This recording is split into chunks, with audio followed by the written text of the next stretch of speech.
اعوذ باللہ من الشیطان الرجیم، بسم اللہ الرحمن الرحیم۔ عزیز طلبہ السلام علیکم۔ میرے عزیز طلبہ، دنیا میں ہر انسان کامیاب ہونا چاہتا ہے۔ ہر کسی کی یہ خواہش ہے کہ وہ کامیاب زندگی گزارے، لیکن ہر کسی کا کامیابی کا معیار ایک دوسرے سے مختلف ہوتا ہے۔ کچھ لوگوں کے لیے دولت کا حصول کامیابی ہے، کچھ لوگ چاہتے ہیں کہ میں طاقتور ہو جاؤں، کچھ لوگ چاہتے ہیں کہ میں بہت مشہور ہو جاؤں، شہرت اس کی کامیابی کا معیار ہے۔ کسی کے لیے جائیداد بنانا کامیابی ہے۔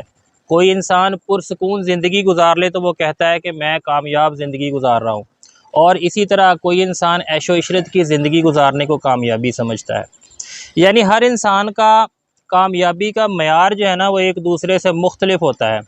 ہر انسان اپنے دماغ کے اندر ایک کامیابی کا معیار بنا لیتا ہے، اور اس کے مطابق پھر وہ ساری زندگی محنت کرتا ہے، تگ و دو کرتا ہے اس معیار کو حاصل کرنے کے لیے۔ اور جب اسے وہ معیار حاصل ہو جاتا ہے تو پھر اس کی ساری زندگی محنت اور تگ و دو ہوتی ہے اس معیار کو سسٹین کرنے کے لیے، اسے برقرار رکھنے کے لیے۔ اگر کسی کے پاس دولت ہے تو اس کی کوشش ہوتی ہے کہ یہ دولت میرے پاس برقرار رہے۔ کسی کے پاس شہرت ہے تو وہ چاہتا ہے کہ میری یہ شہرت برقرار رہے۔ اسی طرح اگر کسی کے پاس حکومت اور طاقت ہے تو وہ چاہتا ہے کہ میری حکومت جو ہے وہ برقرار رہے۔ تو انسان جو ہے وہ ہمیشہ اس طرح کی کامیابیوں کے پیچھے بھاگتا رہتا ہے، اور اپنی تمام تر توانائیاں جو ہیں وہ ان چیزوں کے حصول میں صرف کرتا ہے۔ لیکن یہاں پر سوال یہ پیدا ہوتا ہے کہ کیا یہ حقیقی کامیابی ہے؟ ہرگز نہیں، یہ حقیقی کامیابی نہیں ہے، کیونکہ اگر کامیابی کا معیار دولت ہوتی تو قارون دنیا کا سب سے کامیاب ترین انسان ہوتا۔ اسی طرح اگر کامیابی کا معیار حکومت اور طاقت ہوتی تو فرعون اور نمرود دنیا کے سب سے طاقتور اور بادشاہ گزر چکے ہیں، لیکن وہ کامیاب نہیں ہیں، بلکہ ان کے حالات و واقعات قرآن پاک میں لوگوں کی عبرت کے لیے بیان کیے جاتے ہیں۔ اس کا مطلب ہے کہ وہ کامیاب تو نہ ہوئے۔ پھر تو کامیابی کیا ہے دراصل؟ اس کے لیے آئیے ہم قرآن پاک کی سورۃ العصر کا مطالعہ کرتے ہیں۔ اللہ تعالیٰ نے ارشاد فرمایا ہے کہ والعصر، قسم ہے زمانے کی، ان الانسان لفی خسر، بے شک انسان خسارے میں ہے، الا الذین آمنوا، مگر وہ لوگ جو ایمان لائے، وعملوا الصالحات، اور نیک صالح اعمال کرتے رہے، وتواصوا بالحق کی، حق بات کی نصیحت، وتواصوا بالصبر، اور صبر کی تلقین کرتے رہے۔ اللہ تعالیٰ نے کن لوگوں کو کامیاب کہا ہے؟ چار چیزیں اللہ تعالیٰ نے سورۃ العصر میں ہمیں بتائی ہیں کہ جنہوں نے ان چار چیزوں پر عمل کر لیا وہ کامیاب ہے۔ اس کے علاوہ باقی سب لوگوں کو اللہ تعالیٰ نے کہا کہ قسم، بے شک وہ خسارے میں ہیں۔ اللہ تعالیٰ نے قسم اٹھائی ہے پہلے کہ قسم ہے زمانے کی، بے شک انسان خسارے میں ہے۔ صرف چار چیزوں پہ جو لوگ عمل کرتے ہیں ان کو اللہ تعالیٰ نے کہا کہ وہ کامیاب ہے، اور وہ چار چیزیں کون سی ہیں؟ آمنو، ایمان جو کہ ہمارے پاس ہے۔ ایمان ہمارے پاس سب سے بڑی دولت ہے۔ اگر کسی کا ایمان محفوظ ہے تو وہ دنیا کا دولت مند ترین انسان ہے۔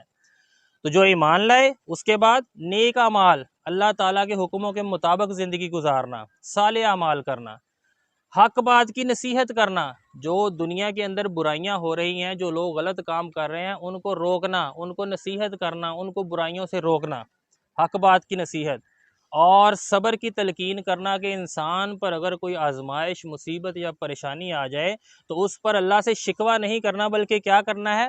صبر کرنا ہے۔ یہ جو آزمائشیں، مصیبتیں اور پریشانیاں دنیا کے اندر آپ برداشت کرتے ہیں، اللہ تعالیٰ مرنے کے بعد قیامت والے دن آپ کو ان کا صلہ دے گا۔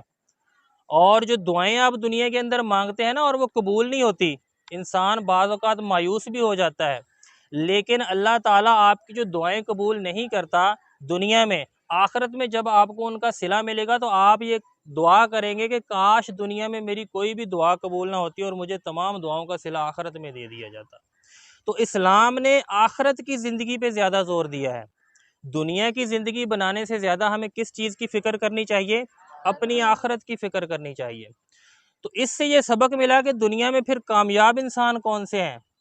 حضرت ابو ذر غفاری رضی اللہ تعالیٰ عنہ، صحابی رسول، ساری زندگی فقر میں گزار دی، زہد اور تقویٰ کے امام، کوئی دولت جمع نہیں کی۔ نبی پاک صلی اللہ علیہ وسلم نے غزوہ تبوک کے موقع پہ ارشاد فرمایا اپنے صحابہ کو کہ اے صحابہ، دیکھو ابو ذر اکیلا آ رہا ہے، اکیلا دنیا سے جائے گا اور قیامت والے دن بھی اکیلا ہی اٹھایا جائے گا۔ اس حدیث سے پتہ چلتا ہے کہ ابو ذر غفاری رضی اللہ تعالیٰ عنہ کی قبر مبارک ایسی جگہ پہ ہے جہاں پر اور کوئی قبر نہیں ہوگی، کیونکہ حضور نے فرمایا کہ قیامت والے دن بھی ان کو اکیلا اٹھایا جائے گا۔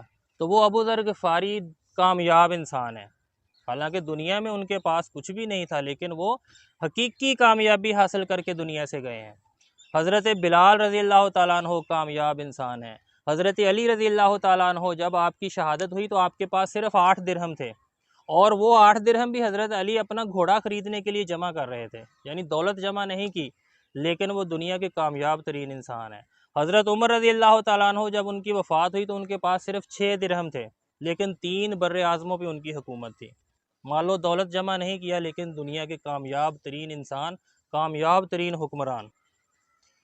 اسی طرح دیگر صحابہ، اگر یہاں پہ ہم ان کی حالات زندگی پڑھیں تو آپ دیکھیں گے کہ انہوں نے مال و دولت جمع کرنے کی کوشش نہیں کی، بلکہ حضور کی تعلیمات پر عمل کیا۔ یہ جو 4 چیزیں سورۃ العصر میں اللہ تعالیٰ نے ارشاد فرمائی ہیں، ان چاروں پہ انہوں نے عمل کیا اور وہ دنیا کے کامیاب انسان ہیں۔ تو حقیقی کامیابی دنیا کی کامیابی نہیں، دراصل وہ آخرت کی کامیابی ہے، کیونکہ دنیا کی زندگی آخرت کے مقابلے میں کچھ بھی نہیں، یہ سمجھ لیں زیرو ہے آخرت کے مقابلے میں۔ اگر آپ سمندر میں ایسے اپنی انگلی ڈبو کے باہر نکالیں تو آپ کی انگلی کے ساتھ جو پانی لگتا ہے سمجھ لیں وہ دنیا کی زندگی ہے، اور باقی سارے کا سارا سمندر جو ہے وہ آخرت کی زندگی ہے۔ تو پھر عقل مند انسان وہی ہے جو آخرت کی زندگی کو اس دنیا کی زندگی پہ ترجیح دے اور اس آخرت کو بنانے کی کوشش کرے۔ دنیا میں اگر کسی کے حالات اچھے ہیں یا کسی کے حالات برے ہیں، کوئی جس حال میں بھی زندگی گزار رہا ہے اس کی زندگی بالآخر گزر ہی جانی ہے۔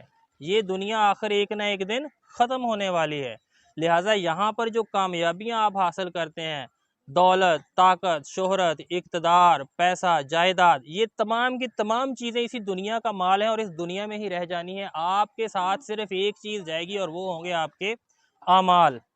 تو ان اعمال کو اس طریقے سے بہتر بنائیں کہ آپ کی آخرت کی زندگی سنور جائے۔ لہٰذا نتیجہ یہ نکلا کہ اپنا سب کچھ بچانے کے لیے اپنے ایمان کو بیچ دینا کوئی کامیابی نہیں ہے، بلکہ اپنا ایمان بچانے کے لیے اپنا سب کچھ لٹا دینا کامیابی ہے، جیسا صحابہ کرام رضوان اللہ علیہم اجمعین نے کیا۔ تو ہمیں دنیا سے زیادہ کس چیز کی فکر کرنی چاہیے؟ اپنی آخرت کی زندگی کی فکر کرنی چاہیے، اور اس کے لیے نبی پاک صلی اللہ علیہ وآلہ وسلم کی سیرت طیبہ اور اللہ تعالیٰ کا قرآن، کلام الہی ہمارے لیے ہدایت کا سرچشمہ ہے، اس سے رہنمائی لیں اور اس کے مطابق اپنی زندگی کو گزاریں۔ انشاءاللہ تعالیٰ اللہ کی رحمت اگر شامل حال ہوئی تو ہم تمام کامیاب ہوں گے۔